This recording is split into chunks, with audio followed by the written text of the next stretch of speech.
Good afternoon, everyone. Let's get started. Welcome to the annual Daniel Urban Kiley Teaching Fellows presentation. This is always a wonderful occasion for the department. Before I begin, I've been asked to list a few of the upcoming events at the GSD. Tomorrow, April 2nd, Michael Osman in Piper at 6:30 will be part of Other Histories of the Digital Symposium. On April 4, French architects and urban designer Marc and Matthias Armengaud will deliver the open house lecture in Piper at 6:30 p.m.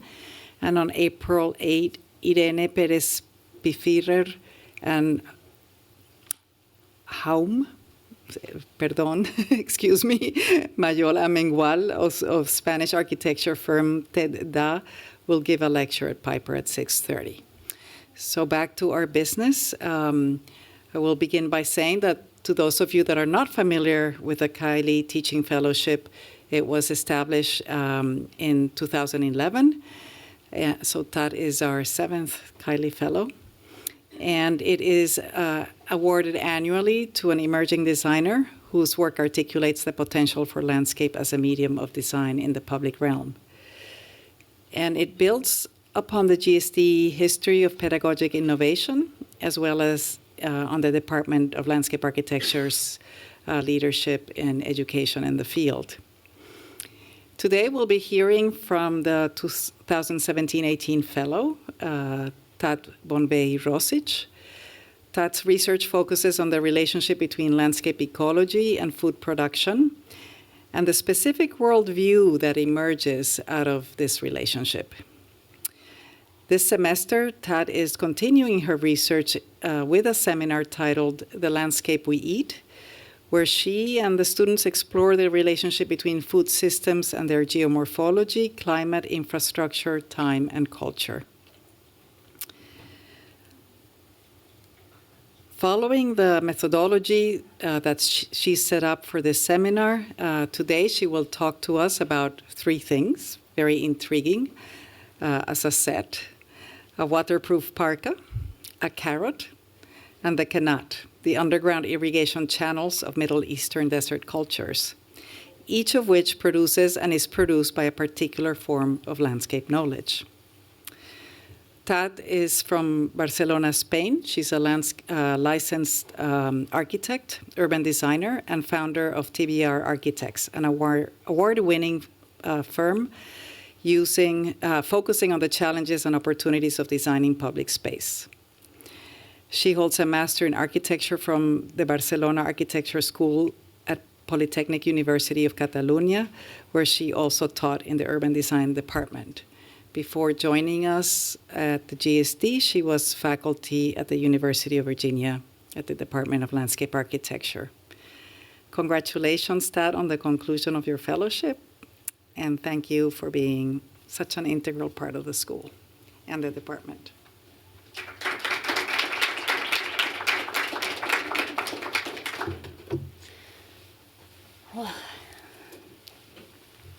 Thank you, Anita, for the introduction. Also, you were part of the committee, so you chose me. So you, 2 years ago, saw something. I'm going to start by talking about something. So I really was not aware about how much of the potential of being at Harvard was not because of the name, it's because of the resources and everything that I found here that I was, it was super amazing. Right now, I just finished my seminar today, and we had this person from material sciences coming and presenting, and they do this course that is called Cooking and Science, and we just found ways in which we will collaborate next year. So I think it's part of what is wonderful about the Kiley is that you are here, and if you actually find time to get out of the GAN hall, which is difficult, I think you can establish incredible relationships with other departments. So I think this is basically I would like to think that this is what the Kiley Fellowship gave me as an opportunity. So I will start by showing you one thing that I discovered at the Anthropology Museum, at the Peabody Museum here around the corner. And this discovery, it was a code. And in fact, it's Kimleika, the Inuit native name for gut parkas. This Kimleika was in the Peabody Museum at Anthropology in an exhibition that is still on show now, that it's called All the Wall is Here, Harvard's Peabody Museum and the Invention of the American Anthropology. So in the language of the anthropology, it's a summer gut skin parka made by the Alutiiq people of the Aleutian archipelago. Gut skin garments were critical to survival as a tear could result in hypothermia for the wearer. When I first saw this in the Peabody Museum, just down the street from here, my office at the GSD, I was amazed by how beautiful it was, and I just wanted to invite you to pause here to slow down and look at this coat very carefully. It's completely waterproof, and in my interview with Judy Jungels, a conservationist at the Peabody Museum, it was described to me as a kind of Gore-Tex that releases moisture from the inside but remains impermeable from the outside. Intestines have this property for anatomical reasons, allowing what's inside to pass into the body. Each translucent waterproof horizontal band is an intestine from fur seal or sea lion, dried, cured, and sewn together with other intestines. Sea mammals tend to have these long, thin intestines that are a hallmark for all gut skin parkas. There are thousands of stories around Inuits wearing the Kimleikas, but I just want to highlight one from Teresa Moses recounting how good was the waterproof surface. She recalled, when we used to wear seal gut parkas, when we got thirsty, we would look for lakes with fresh water and put some in the lower part of the garment to carry back so that others could drink and the water could not leak out. On a first zoom, we can see both the small soft feathers being sewn on the overlap junction of each of the intestine strips, along with some cloth embellishments. More difficult to identify is the long strand of hair that sticks out of the same junctions, giving appearance of volume and lightness. Your eyes go from one element to another without any disruption, all merge in one. All details come together on the sewing lines. The feathers are from birds. Most common species in the archipelago is the black cormorant, which can be easily hunted. Cloth embellishments strips were usually acquired in trades. The thread of these sewing lines is made from sinew of dogs. The hair is from the seamstress, whose work we are seeing, and it's the Alutiiq seamstress I want to turn towards now. I want to focus on the seamstress because to me, she's the character we need to see in this code. Through her labor, the seamstress condenses a vast Arctic ecosystem into a wearable, waterproof cosmos. This code is not just a way to stay dry. It's a way of assembling a world. It shows us a kind of environment knowledge that comes from deep and careful observation, from communication between species and between generations of human families, each of which had their seamstress. Alutiiq garments often contain a variety of hides harvested over many sea and terrestrial hunts. The process of cooking the parka starts at the inside of the seal. Alutiiq women take part of the seal provided to them by the hunters. Then, using their ulu knife, they carefully cut, classify, and organize everything to be used either for food, building equipment, or garments. When the meat has been cut out, they get to the intestines. Native processing of marine mammals, small intestines, has been described by many authors, all of whom describe the process as the removal of the intestines from the animal followed by repeated washing cycles. One account indicates that the intestines are rinsed in a bucket with seawater and urine. After a second washing cycle, the serona muscle layer is removed from the central connective tissue using a blunt tool. The intestines are then turned inside out and the washing cycle is repeated. After several of these washing cycles, intestines are inflated by blowing into them and a knot is tied in each end. At that point, they are ready to get dried.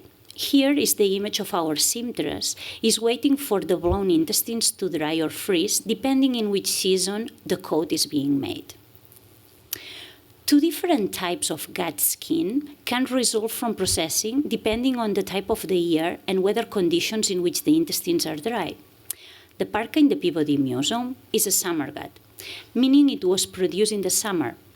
In the summer climate, the inflated gut tubes are hung to dry in the sun, which produces a translucent, yellowish, sturdy material. On the other hand, if the inflated gut is hung up in a freezing, windy environment, it becomes white, flexible, and supple. This is called a winter gut parka. As a result, the color, translucency, and texture of the parka respond to the climatic conditions at the moment when they were made and retain the trace of the climate in the material itself. This image was part of a study done at Cambridge University in which they tested several hypotheses about the changing texture between summer and winter parkas, and they found out that the opaque and flexible parkas are the result of their freezing drying process. Seamstresses also made thread. First, they twisted sinew, bits of animal tendon, into strips. Then, with their fingernails, they separate the strips into thin fibers, moisturized them, rolled them between their palms, and wrapped the resulting thread around a wooden bobbin. Women spend countless hours working by the light of fires and oil lamp to turn natural materials into warm, durable, beautiful, decorated clothing. Allotic garments were more than attire. They are pieces of design that express the identity of their owner and talismans that demonstrate the close spiritual connection between people and animals. For Inuit people, hunted animals needed to be commemorated. They have the belief that they are honoring them by transforming them into multiple different objects, giving them a new life. So we can read this as a spiritual relationship between humans and animals, and at the same time, an incredible sophisticated way to understand sustainability. To me, what is clear is that this seamstress has a lot to teach us. She gives us a coat that works. It's waterproof, but it also gives us a wall. It emerges seamlessly from a way of living, a form of life whose forms find themselves in the coat. The coat assembles the wall of the Allotic, the coat assembles the wall the Allotic live in, and it still does. As we can see, the Allotic people are still making these coats today, still trying to stitch the wall back together. Far from being a fragile anthropological artifact of a time lost to history, this is a living, breathing tradition that continues today. This is a picture of Jessie Paul, a kidnap wearing a summer silk gut parka while collecting herring eggs deposited on kelp in Nelson Island in 1981. Inuit seamstresses are still assembling this wall, even as the Arctic ecosystem begins to come apart. To think about this, I'm going to use a methodology that I have been developing in my seminar, The Landscape We Eat. In part because it's this work that has occupied my time here at Harvard, but also because it was developed to think about precisely these kinds of questions. The seminar, as Anita said, seeks to explore the relationship between food systems and their geomorphology, climate, infrastructure, time, and culture. Following the seminar's methodology, I'm going to present 3 objects with 3 designers whose perspectives on the wall we can take up in turn. We will try to see the wall through the eyes of each of these designers. In this sense, I will not be talking about design in general or as a claim for some kind of universal practice whose rules are always the same everywhere. But as design as a set of practices that emerge from particular perspectives on the wall and ideas about what the wall should be. The first perspective is one that I have already described to you. The seamstress is the character whose object, the coat, stitches up the wall into a form that gives us shelter and makes our lives possible. In the second section, I want to investigate more this character of the cook, whose object will be nothing more exciting than a carrot.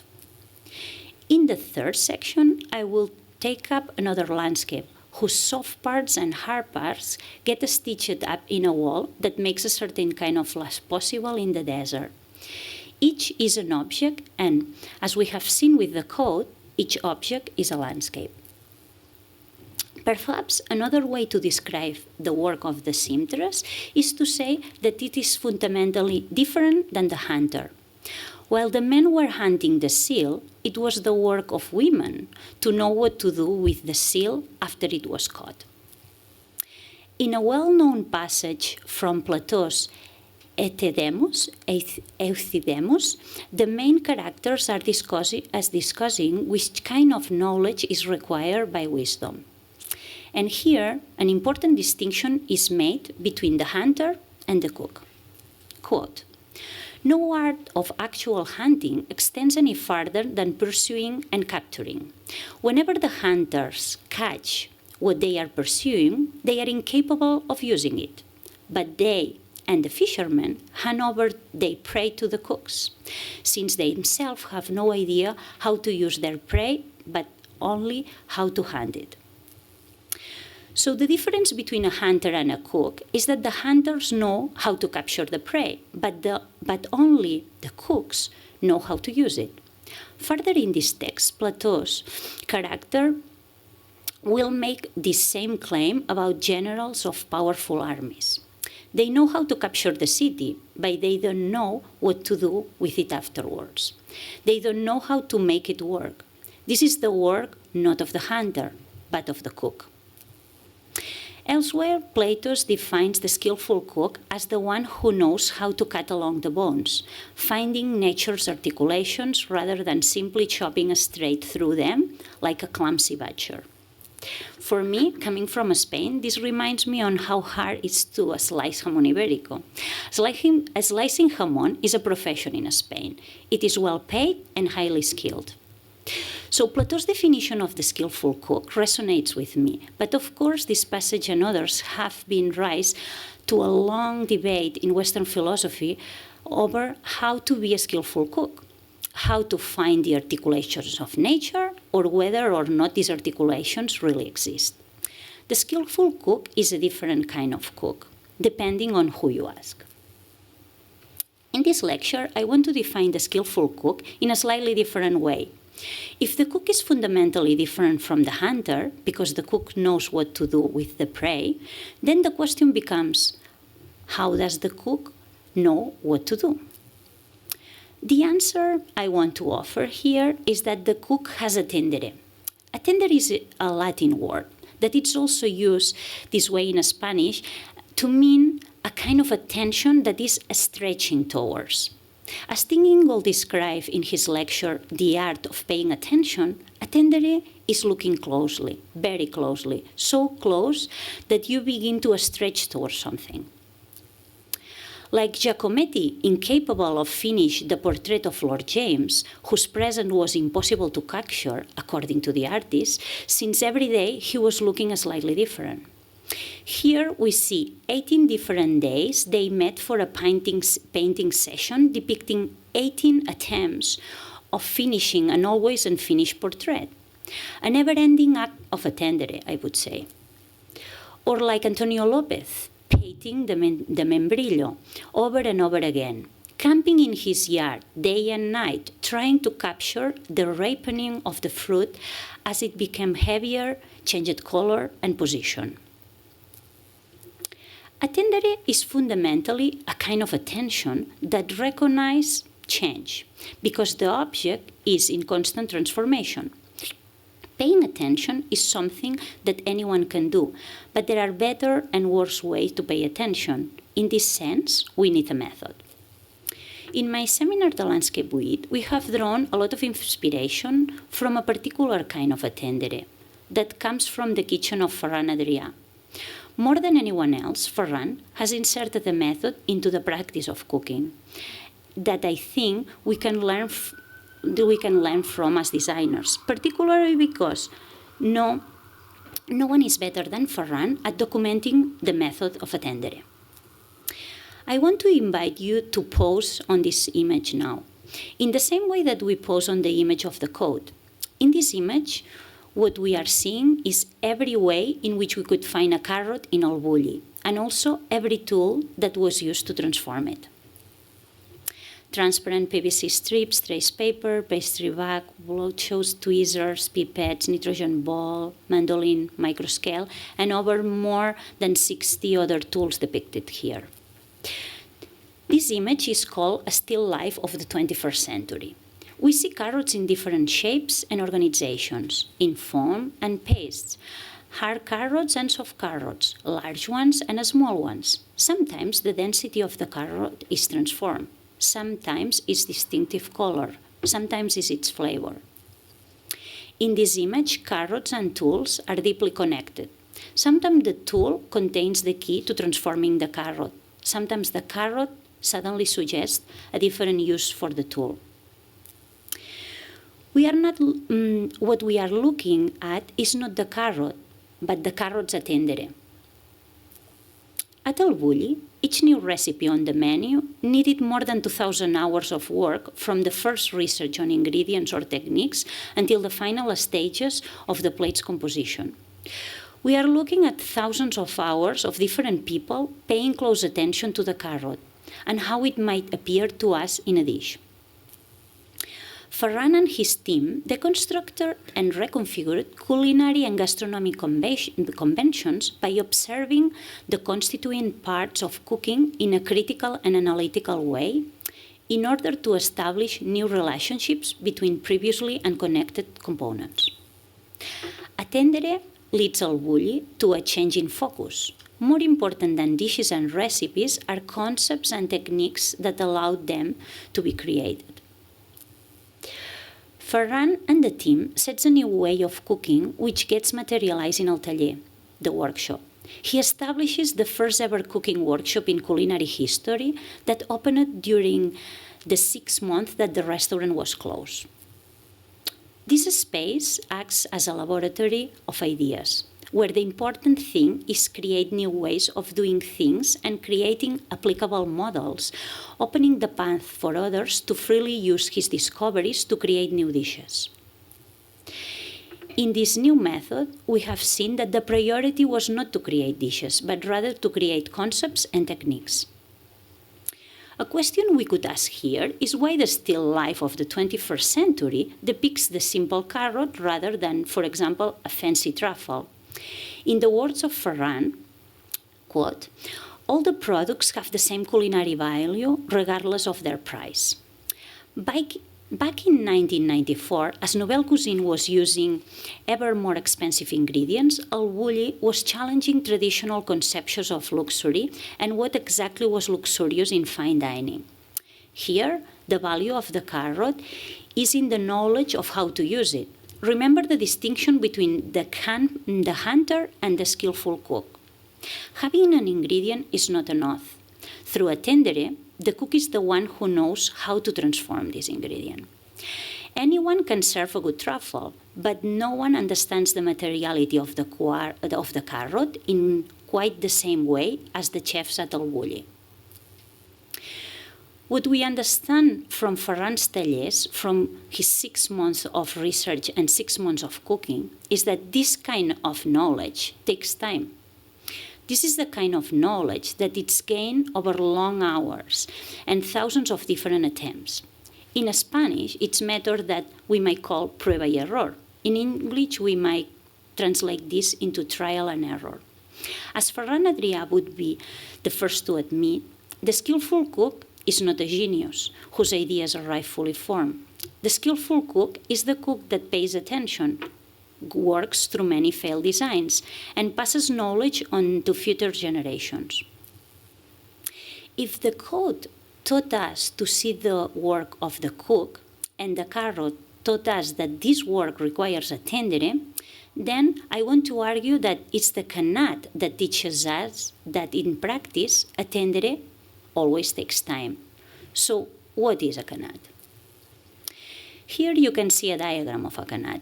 In my research for the landscape weed, I first came across the Qanat as an ancient hydroecological infrastructure that was used to irrigate agricultural land in arid environments.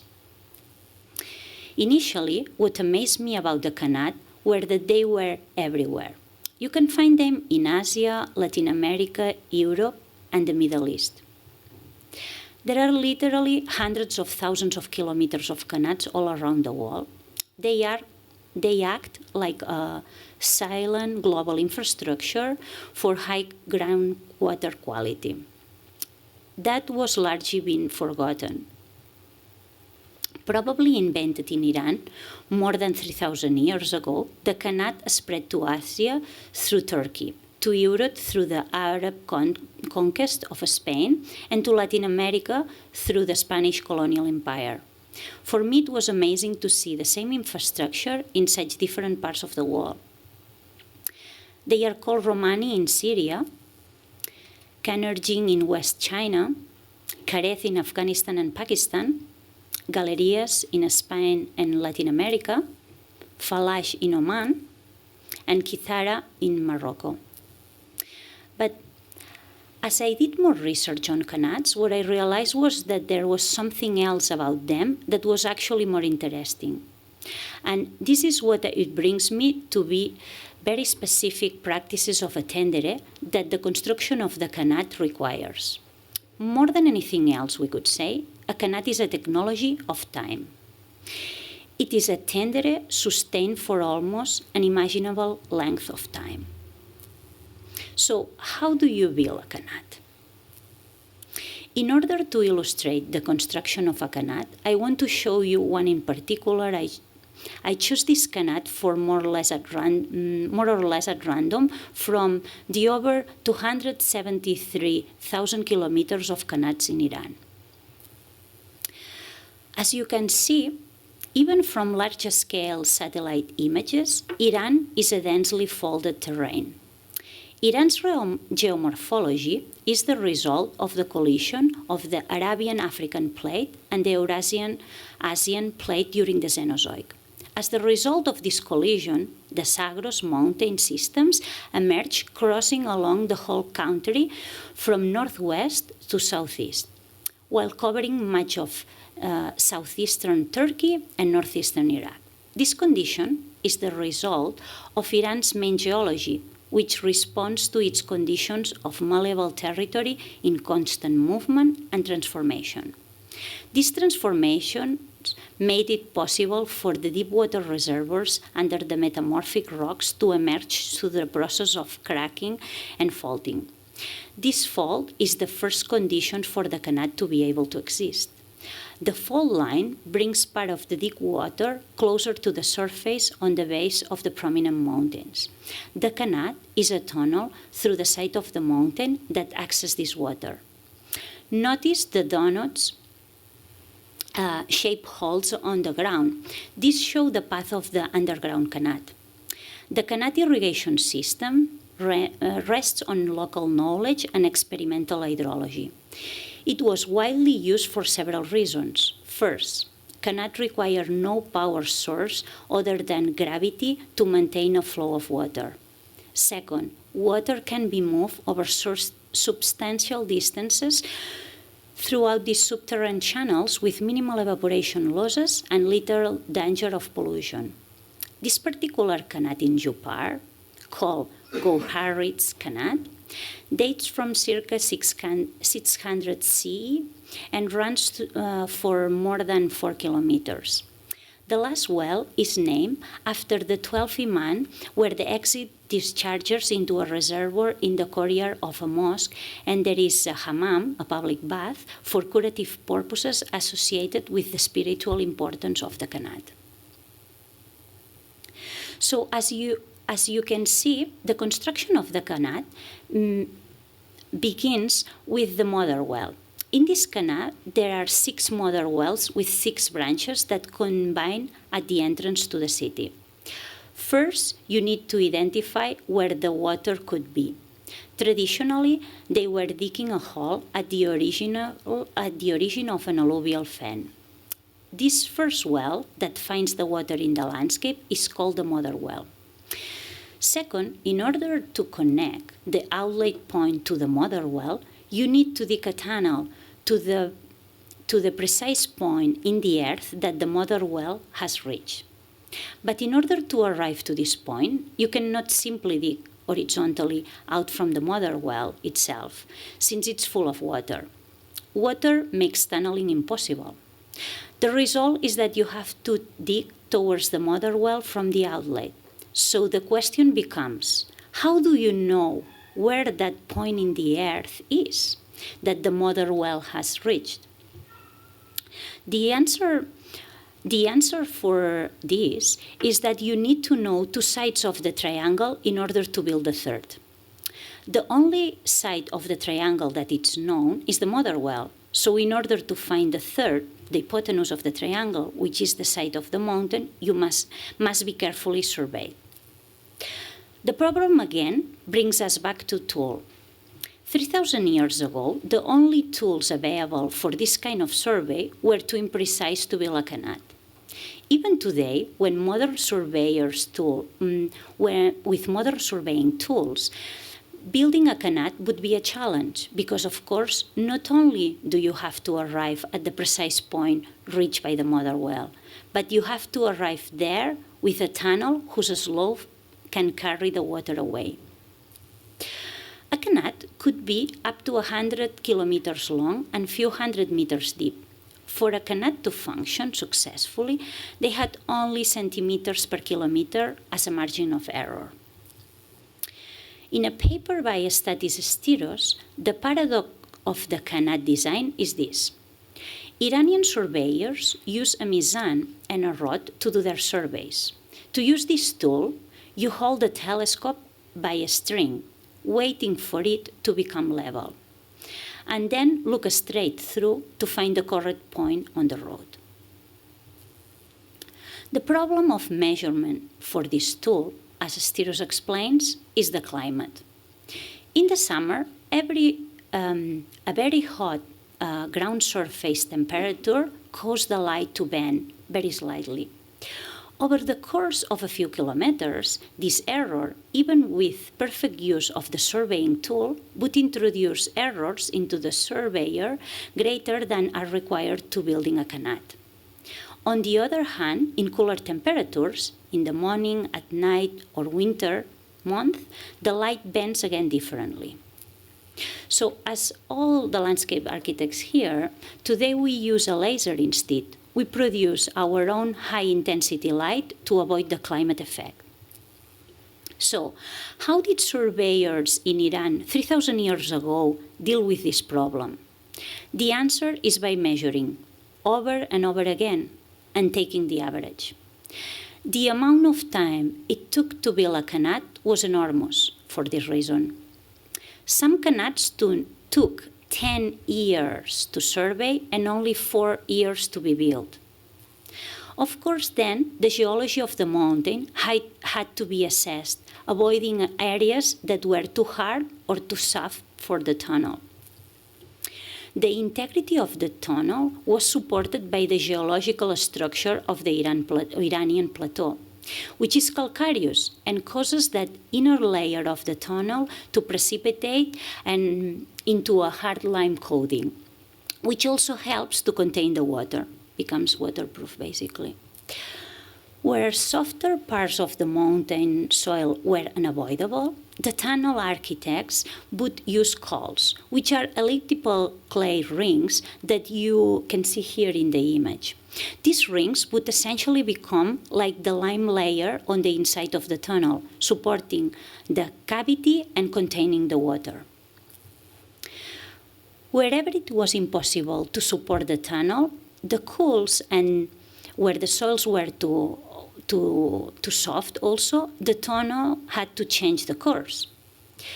This often required that the Qanat turn, zigzagging around the mountain in 3 dimensions. Instead of a triangle with 3 straight sides, the Qanat becomes a 3-dimensional cut, like our skillet cook, cutting along the bones of the animal, finding the articulations of nature.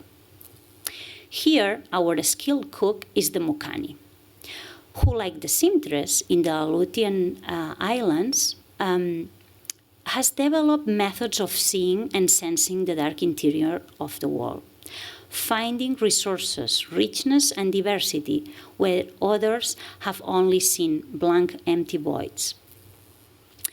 The figure of the Iranian surveyor is the one who finds these articulations. 10 years of measurement at different times of the day, in different seasons, on good days and bad days, in youth and old age, bring you closer to the precision that is contained in prueba y error. In the process of measuring the mountain, the inside of the mountain becomes like the inside of the seal. The outside of the mountain hides an incredible complexity of materials on the inside, which can only be understood through a kind of a tendere that unfolds time. If the carrot taught us how to understand even the simplest of materials, discovering its potential for transformation, the Qanat teaches us that the tendere takes time. We should see now the irony of how I introduce you to the Qanat. We can fly from outer space seamlessly into Iran, flying around its folded terrain, flying through the mountains, and even seeing the little donuts in the sun that betray the presence of a Qanat. But Google cannot show us what is inside of the mountain. Knowing the mountain takes time. So far, I have told you how much time it takes to make a Qanat, both in the time of construction and in the time of a tendere. But maybe the most important thing to understand is that Qanat not only takes time, it also makes time. So how does the Qanat make time? The Qanat makes time by producing a water supply that is, as we can see today, sustainable over thousands of years. We could think about them as one of the earliest renewable systems. The Qanat supplies water that comes from the infiltration of both rain and snow melt. Thus, the Qanat cannot drain an aquifer because it takes the water from the top of the aquifer rather than the bottom. As such, the volume of water that the Qanat supply varies from year to year, depending on the recharge rate of the aquifer. This results in that Iran agriculture has developed a conservative approach to production, anticipating that water that isn't used in the wet years will keep the aquifer full for the Qanat in the dry years. The variable flow of the Qanat also has urban implications for how Iranian settlements were organized. When the structure of the Qanat reaches the urban environment, it directly reflects the social status of the inhabitants. Who gets water first, second, third, etc., reflected a hierarchy of social privilege and wealth, and that is based both on water access and water quality. This often reflected the forms of wealth and privilege that funded the building of the Qanat. We have to understand that Qanats were pretty expensive structures to build, both because of the large scale of construction and the high salary to pay for the expertise of the Mukani. However, besides the private distribution of water, there was also a public distribution of water, which prioritized the common good. At the beginning of the Qanat, before it reached any private home, a separate branch of the Qanat took water to three important public infrastructures: an underground cistern for public drinking water, a hammam, a Islamic communal bath, and a mosque which uses a pool for religious purposes. This meant that the best quality water was the public water at the main communal cistern. The cistern's water was then reserved especially for drinking and cooking. In a pool below the system, dirty dishes could be washed using sand as cleansing agent. The Qanat's main channel also became a hammam as an Islamic typology of public bath. Continuing downstream and drawn off from the main channel, additional pools are used to wash household utensils, and in these pools now you are allowed to use this soap. If we keep the course of descending water, we hit the point in which animals are watered and straw are soaked to be used in construction.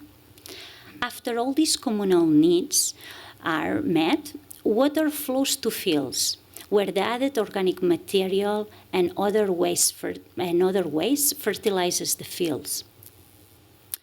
From this description, I think it is clear how important the Qanat was to life on the Iranian plateau. Today in Iran, like in the US and everywhere, there is a new preference for deep wells which provide more water at a more consistent rate.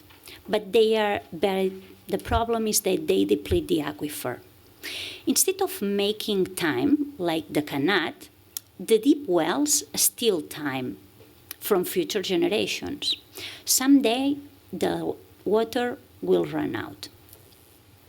So, we live in a time of enormous theft from future generations. In the landscape we eat, part of what we are trying to think about is the difference between processes that succeed by stealing time and processes that succeed by stretching time. How do we do it? Our way of attending it is through drawings. Drawings that stretch towards one to another. If we return to our figure of the skillful cook, the question becomes, who is the skillful cook cooking for?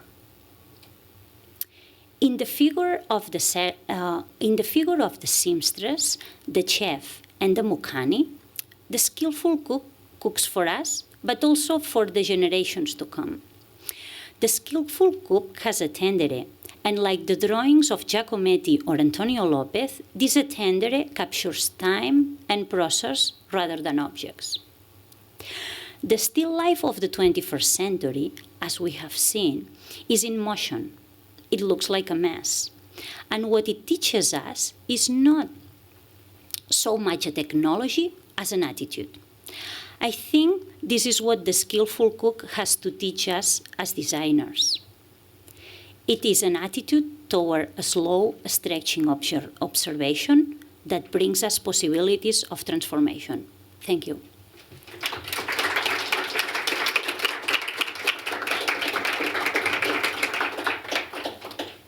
Thank you, Dad. That was wonderful. Thank you. Thank you for the ideas and the images. I think we have time for a few questions from the audience.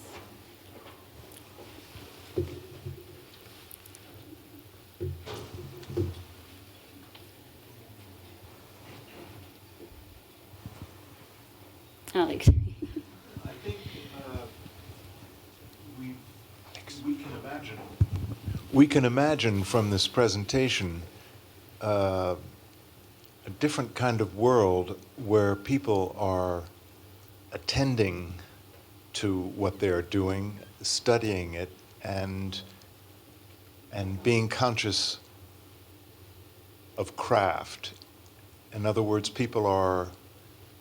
it's a different kind of world than our consumption fast, it's slow. And that's an easy thing to say.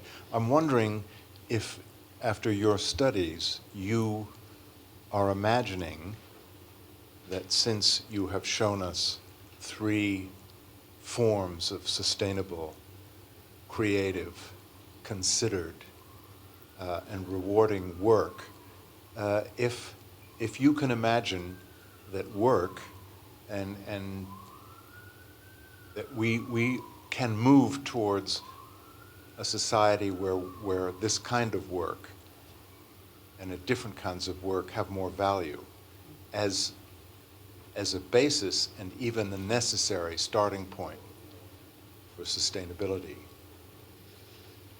All I mean is, you've shown us, you've drawn conclusions from very specific examples, but they were part of a general culture. Exactly. Can we recreate such a culture for our time, for the future? To me, reading this, I don't see any of the examples as historical, or like I just see the attitude and I kind of understand them as what we should do, like, or my attitude to design. It's not that, oh, I will have now a sustainable way of understanding design. No, this is in the way I think design should work, you know, and this is the attitude that you have to have in front of each of the projects. So what I'm saying is not this like, oh, so now by reading these examples, now I think the attitude that I have when I design, for instance, is like this one. It's like, you pay attention, you know what is the material, you understand the environment, and just you take the best response to this. And maybe I'm naive, but I see this as kind of a methodology for design, or if the methodology of design. I don't know if this answers your questions. Teresa wants to add things. No, I want to follow up on that because, okay, you were explaining two extreme situations. It's like, so how to be in between, no? So yeah, what you have explained, it's amazing, but in both cases, it's the result of lack of resources. Yeah. So in this country, let's say, in this context that I would say the landscape is a gift, there are a lot of resources. So how to really convince that this is the attitude if everything is easy? So in places where the life is easier, why to have this attitude? Does it make sense what I'm saying? Because Yeah. This is the result of two extreme situations. Yeah, because I think we have talked already about this, but in the extremes you see clarity.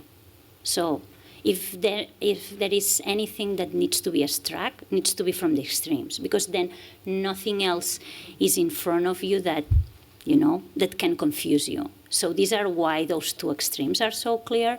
But then I think once you get what is the attitude, then you can have always this attitude, even if you have a budget. If we talk about design, even if you have $1 million, or, you know, and I think it's that if the approach, so if you understand the approach, then when you work on your projects, you have the attitude. I think what I wanted to teach in here, for example, Orgulli had a lot of resources at the end because they were doing all these like really expensive projects that they were giving them revenue. So then they were paying the people to investigate.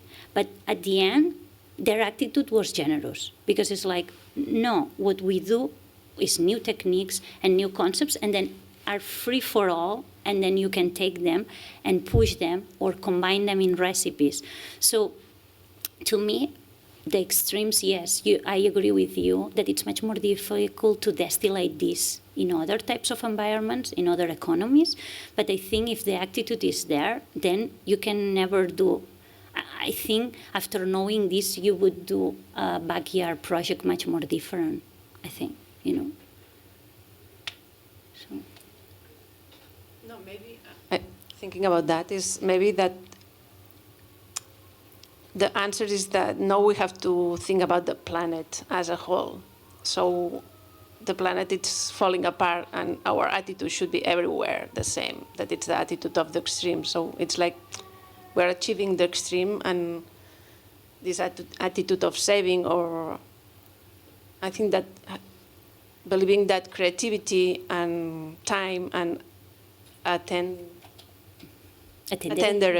it's what maybe it's the answer to the crisis that we are having in this planet.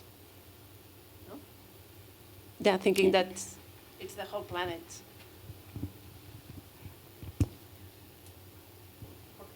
I could use that, but I'll use this. So I'm going to ask the same question in a slightly different way.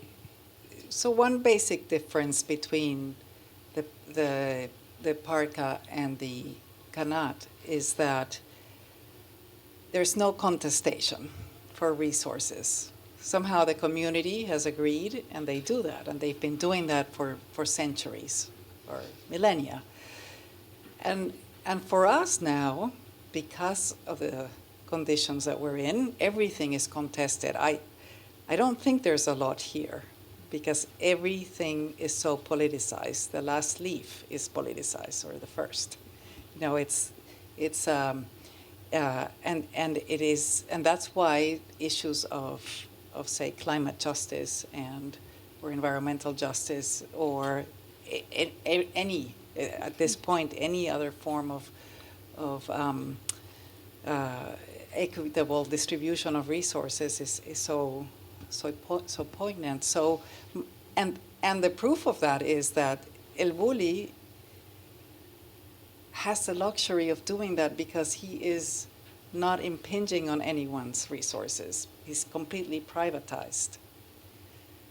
And of course, he's doing something extremely generous. He's really producing knowledge that I think will be useful later. But right now, you know, he was able to do that in a bubble, not in a contested, let's say, space of resources. So my question would be, because what you're saying is of course so refreshing. I wish we could work like this. How can you scale it? How can you scale it to the public realm? Or do you know of practices that are able to scale this to a new form of public? In the same way that those are a kind of public, you know, in both cases, certainly in the case of the water. Yeah, in the case of the water. So how does that become scalable today when we're all interconnected, right? So we're all in communities that we don't even see, and yet even at the local level, everything is so politicized. But I don't know, perhaps it's a question for the...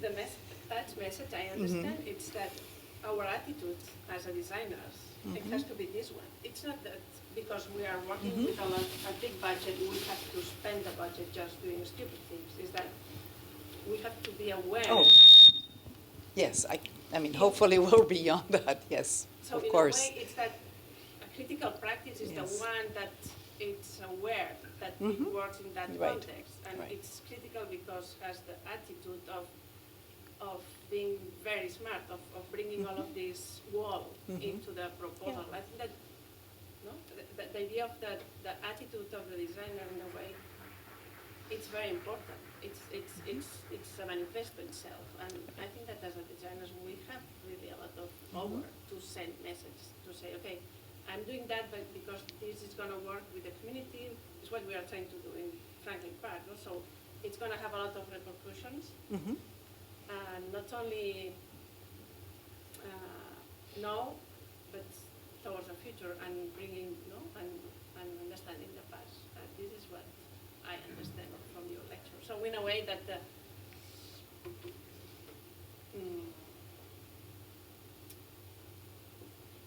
criticizing maybe or visualizing what can be our attitude as a designer, attitude and position and force. And what do we bring to a project? what forms of knowledge would bring to a project. Yeah. Karen.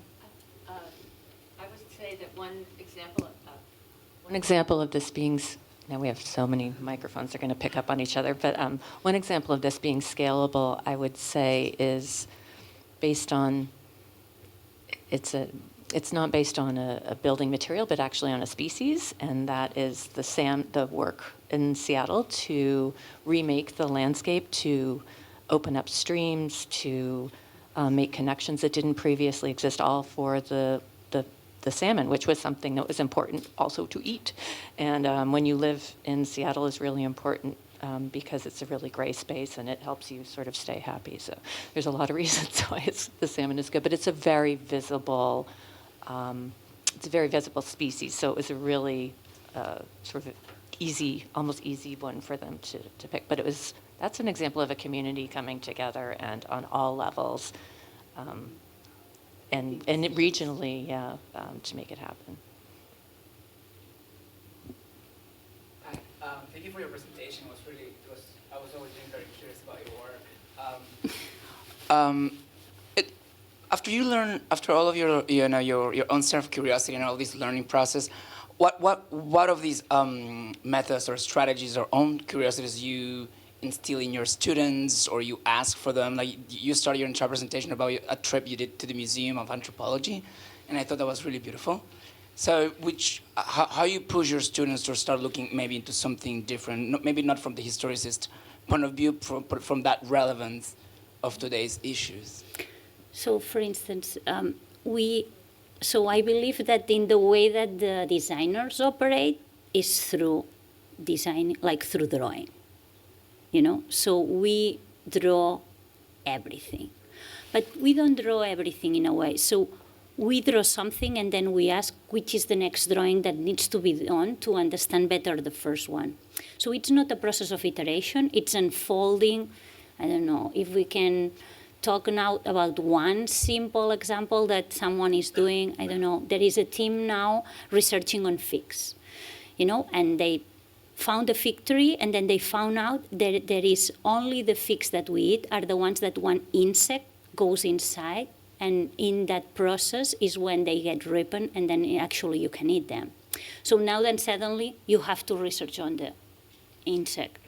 And then that insect, and it's like everything, it's like, and they choose different locations or the species. So in multiple scales, you always can draw something that then actually you find out that there is a need for another drawing to be done, and in the way that those drawings get connected. So then, obviously, when you pay that much attention to these things, when you need to start taking decisions, there is a moment in which you do a click, and then you are capable of starting your own drawing, that it's not anymore the drawing of what you read or what you filter from the outside. It's just that it's your own input in the design. So I think it's like there is a moment in which this process of drawing starts, leading you towards, not answers, but at least like transformations, I would say. Yeah.